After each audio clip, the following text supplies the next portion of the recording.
it's time to start thinking about our wisteria. Now, it might seem crazy that in January we are already thinking about it, but pruning your wisteria is key to its success. But also, if you have a new wisteria plant which you are training, perhaps around a pergola, perhaps to be climbing up a fence or a trellis, you don't want to be doing a hard prune. You want to make sure that all of that new growth is tied in, and I'm going to show you exactly why that is so important. So for my wisteria in my garden, I've got 3 very large wisteria trees, and they are enormous, and I prune them twice a year. So they get a winter prune and they get a summer prune. Now my summer prune is quite tricky because of the size of it, and often I can't actually reach it and get to certain bits of it.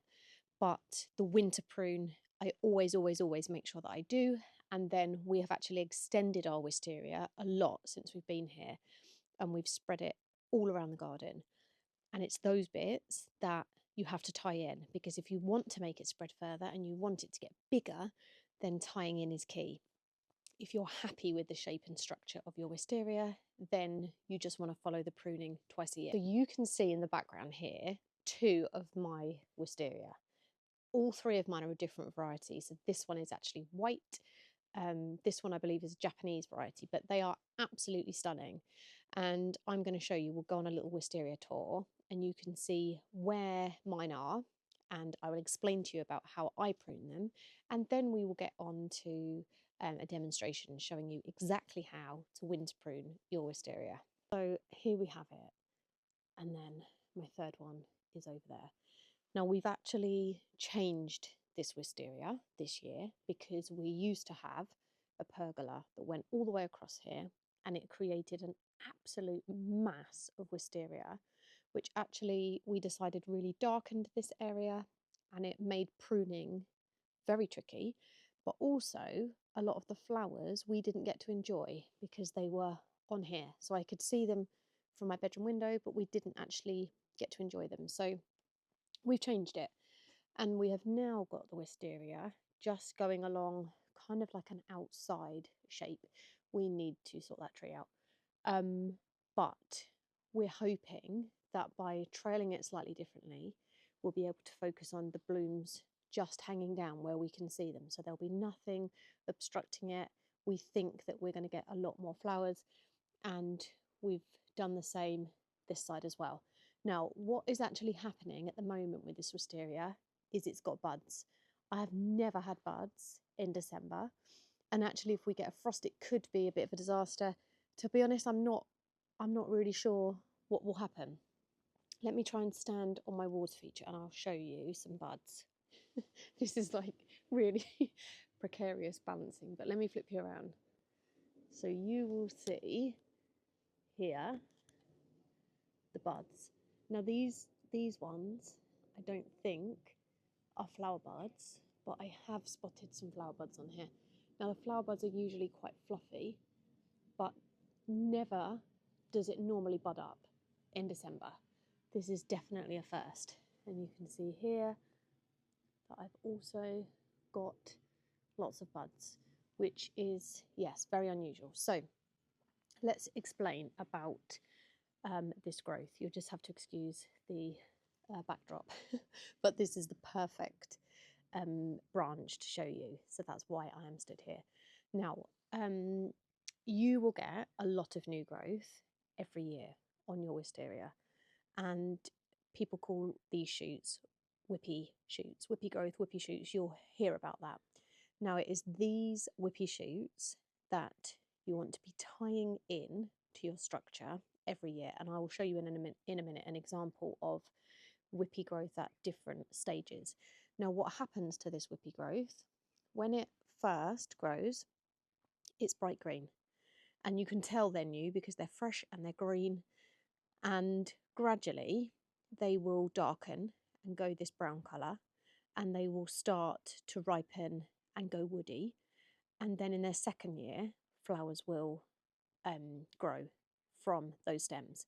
So the new growth won't flower in its first year. it will flower in its second year. But what you will have in the first year is a shoot full of gorgeous glossy leaves. Now, if you aren't wanting to tie this in, then you, in the winter, will hard prune this stem back to about, people kind of vary how they do it, but about 2 or 3 buds.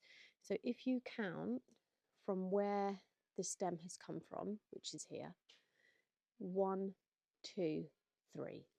So if I was not wanting to tie that in, you could cut that back really hard, either to the 3rd or 2nd bud. So with our wisteria, we follow roughly the 2 and 8 method of pruning. So that means that in the 2nd month of the year, which is Feb, you cut the stem back to 2 buds, and I will show you what that looks like. And in the 8th month of the year, you do a lighter prune and you prune it to 8 buds. Now what that means is 8 buds, if you were to count the buds along the stem, 8 from where it's come from. So where that new stem grows, count 8 buds, and that's where you trim. And then in the Feb, you're looking at that same stem, but you're cutting it back to where there's 2 buds. So that's a harder prune. So in the summer, it's just a haircut, and in the winter, it's a deeper cut. But what you must remember is that it's only on the stems that you are happy with and you're happy with the structure of your wisteria. If you're wanting it to get bigger and you're wanting to trail it, train it around fences, pergolas, then you don't want to be doing that hard prune, because next year's growth and flowers are going to come from that stem. And if you want more flowers and you want more growth, you need to tie that in. Let's go and have a little walk around here and you will see where we have managed to train our wisteria to go round a corner and on to a 2nd pergola. Now, excuse the mess here because it is a bit of a dumping ground. But what we've done is we built this 2nd pergola, and then we have just tied in all of the growth. Oh gosh, look at that algae. I need to spray my cleaner on it. And then we've regularly been pruning it, and it's created a whole network of new wisteria. So when we trained that in, it obviously didn't flower its first year, but it flowered the 2nd year, and we have then trained it all the way along the back of our fence. Now, we had no flowers on that back bit this year, but in the spring we're hoping that we will get flowers off of that, because that is really nice and ripe now. We'll have a little close-up look at that in a second. And then we want to have it to about here, and then we'll stop. But it's incredible. So let's have a look at a stem and I will show you what I mean. I found you a whippy shoot. So this is this year's growth, and you'll actually see, and these can be a bit cheeky. This is what will get in your gutters, in your soffits, in all the places you don't want it to go. So you do have to make sure that if this isn't going to be part of your framework for next year, that you are pruning these. But actually throughout the summer, we just keep trimming ours around the window, and where we don't want it to climb. And it responds really well to that. But you will see that it's kind of a bit twisty and tangly. This is this year's growth, and you have to make a decision. Do you need this stem to tie in to make your structure bigger for next year, or do you not need it and you're just going to prune it away? Now, I've actually found for you a perfect stem to demonstrate pruning with.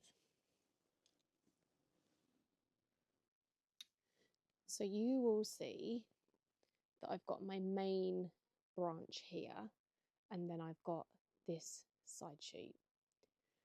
Now, this is a side shoot that I am going to trim because I don't want this long stem. I want my flower to hang here, close to my framework. I don't want a branch of flowers to be hanging over where I walk. So I know that this is going to be a perfect stem to cut back hard. So you can see all the buds, and you can see where I did the summer prune here, which probably 1, 2, 3, 4, 5, 6, 7, 8. Would you look at that? I actually did it 8 buds back. So you can see, I mean, this might have been, it probably was as long as this one, huge. So I'd given it a prune to here in August. And now it's the winter, now it's the time to cut it back further. So you can count 1, 2, or 3.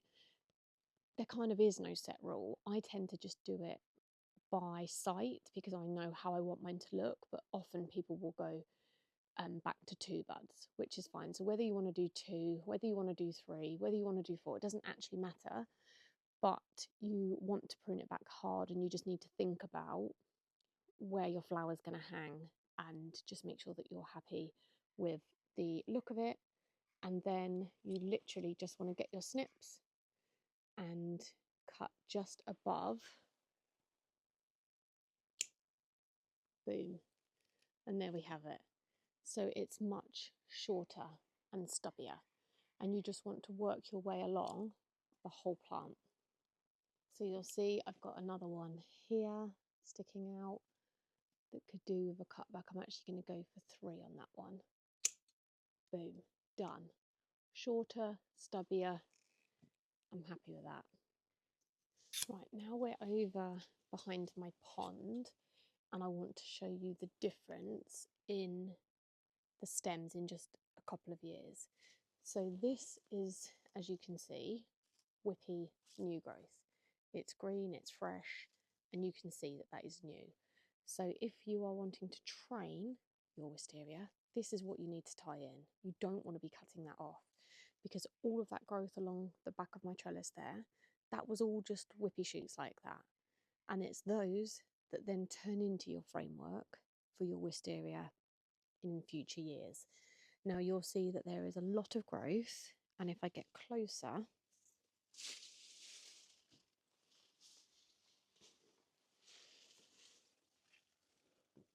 you will see what happens to the stems.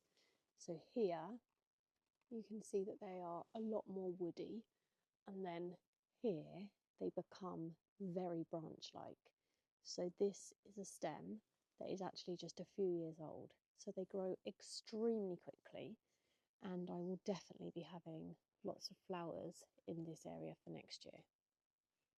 And if you look up, you'll see that I've got shoots that have come from the main branch, and they're growing out towards me. So what I need to do is make sure that I grab that growth and tie that in. And if I don't want it tied in, then I will prune that, and then I'll have a nice flower dangling down from there. And then I've got long shoots like this, which are probably growing above the pergola. I don't need a really long shoot like that, so I'm just going to cut it to the edge so that I'll eventually have another branch which will give me flowers dangling off the edge of this pergola, which is the look that we're going for. What you might notice if you look above me here is a big mass of tangled stems. Now that is the pruning that I have to do on a ladder because it's so high up, and that is what I simply can't prune in the summer because it's all full of leaves and it's really tangly and really difficult to get to. So I don't prune that in the summer. That just has to wait till the winter, and I will just be able to create a really nice shape. So this bit right above my head here, I call it like cloud pruning. So I like this to stick out, and I love to have an area here where loads and loads and loads of flowers hang down and they sort of float above. I love that. It does obviously shade the garden below, but I've planted up that border specifically for shade, so it just works really well. But I love to be able to create an area where the flowers just hang, and it is just incredible. So there you have it. That is how we care for our wisteria. It is huge. We guess that it was planted by the previous owners and probably is over 25 years old. When we moved here, it was in a really sad state because this whole area was netted above because they didn't like the mess that it that it dropped. So they just netted it all up, and it barely ever flowered, and it looked really sad. So once we moved here 6 years ago, we really started to prune it and give it lots more air and spread its branches, and it has just gone crazy. And we absolutely love it. Like with lots of things in the garden, don't stress too much about exactly how many buds you're cutting it to. You will learn your wisteria, you'll learn the shape, you'll know where you want to prune it, you'll just get the hang of it as you go. And if you are wanting to buy wisteria this year, then you want to make sure that you are buying a plant that has flower buds on. So wisteria can take a really, really long time to flower if you're buying it as a young plant. I believe it can take up to about 7 years. So lots of people buy small wisteria plants thinking they're getting a bargain, which you are, but it is a long term commitment waiting for those to flower. So it's always best to wait until they are in flower, and you will see that the buds look fluffy. Garden centres will have them, supermarkets will have them. There is a brilliant variety called Amethyst Falls, which is a dwarf variety. Flowers really quick. The flowers look a bit different. Personally, I don't love that variety, but lots of people love it for the fact that it's cheap and it adds wisteria into their garden really quickly. But yes, definitely, it is a wonderful addition to your garden. I don't find the maintenance too bad. I don't think twice a year pruning is a high maintenance plant. I'll be honest, I never water it, I never feed it. It looks after itself and it brings us so much joy. And the pollinators that go crazy for it in the garden is just unbelievable. We'll open our front door and you can just hear buzz of activity from all the pollinators because they just absolutely love it. Ours actually flowered 3 times last year, but usually it only flowers twice. We get a flowering in about April and May, and then another one around July. But this year, yeah, we had May, July, September. We had a lot of flowers this year. So I hope that you found that helpful and that it might give you the confidence to not only buy a wisteria, but have the confidence to prune it correctly, ready for flowers.